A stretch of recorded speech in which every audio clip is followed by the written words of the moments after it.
नमस्कार, मैं रुचि पांडे आपका स्वागत करती हूं हमारे खास कार्यक्रम राजनीति दरबार में। बिहार चुनाव कोरोना काल के बीच सफलतापूर्वक संपन्न हो गया है। इस बीच बिहार में एनडीए की सरकार बनी तो वहीं आरजेडी सबसे बड़ी पार्टी बनकर उभरी और बिहार में जिसकी शायद ही किसी ने आशा की थी। बिहार में असदुद्दीन ओवैसी की पार्टी AIMIM पार्टी ने बेहतर प्रदर्शन किया और बिहार में 5 सीटें जीती। इसके बाद अब असदुद्दीन ओवैसी ने बंगाल और यूपी में चुनाव लड़ने के लिए रणनीति बना रहे हैं।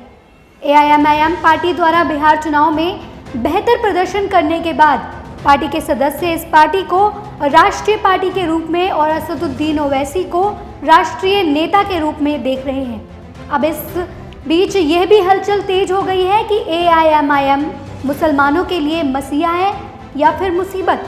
जी हाँ, मुसलमान समुदाय में फिलहाल ये बहस का मुद्दा बना है कि क्या AIMIM पार्टी मुसलमानों की आवाज़ उठाने वाली पार्टी है या फिर भविष्य में मुसलमान समुदाय के लिए केवल मुश्किलें खड़ी कर सकती है।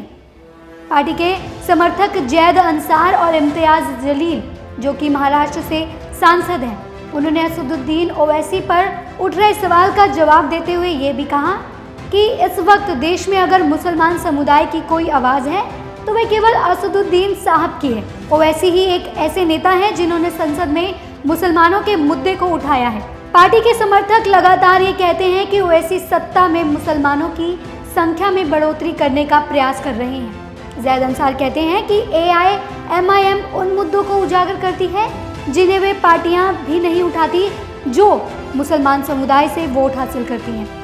वैसे अक्सर संसद में समुदाय के अहम मुद्दे, चाहे वो बाबरी मस्जिद पर फैसला हो या लव जिहाद का या फिर नागरिकता संशोधन कानून या NRC का, सभी मुद्दे को ओवैसी बेहद बेबाकी से सबके सामने रखते हैं। जब वे बोलते हैं तब अक्सर उनकी आवाज़ संसद में गूंजती है और अक्सर दूसरे नेताओं की तुलना में बहुत बेहतर तर्क देते हैं।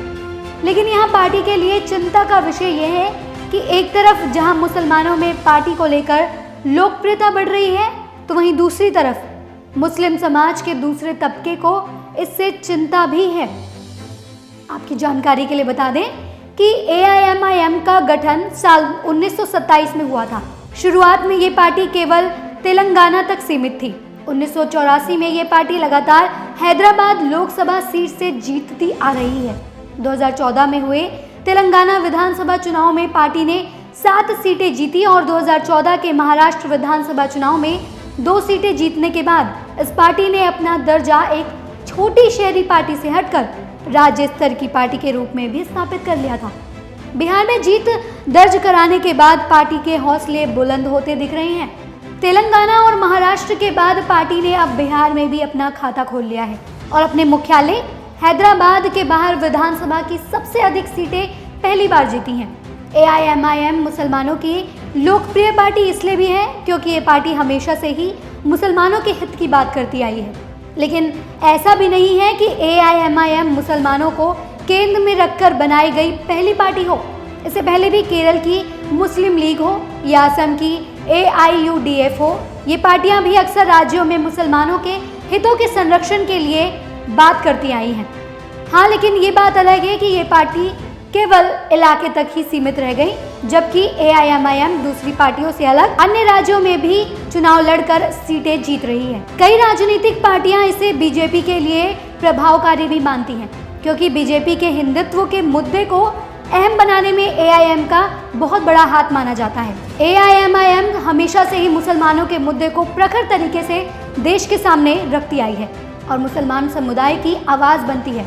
लेकिन यहाँ बड़ा सवाल ये उठता है कि क्या लोकतांत्रिक देश में किसी एक पार्टी द्वारा किसी एक विशेष समुदाय के लिए ही खड़ा होना और उनसे वोट हासिल कर अपनी सत्ता में अपना हाथ जमाना क्या सही है? भारत देश, जो कि एक धर्मनिरपेक्ष देश है जहाँ सभी धर्मों को बराबर से मान्यता दी जाती है, वहाँ किसी एक समुदाय को भड़काकर उनका वोट हासिल करना और अपनी सत्ता पर पकड़ बनाना क्या मजबूत होगा? हम इन सभी खबरों पर लगातार अपनी नज़र बनाए हैं। बस आप यूं ही बने रहिए हमारे साथ और देखते रहिए हमारा खास कार्यक्रम राजनीति दरबार। धन्यवाद।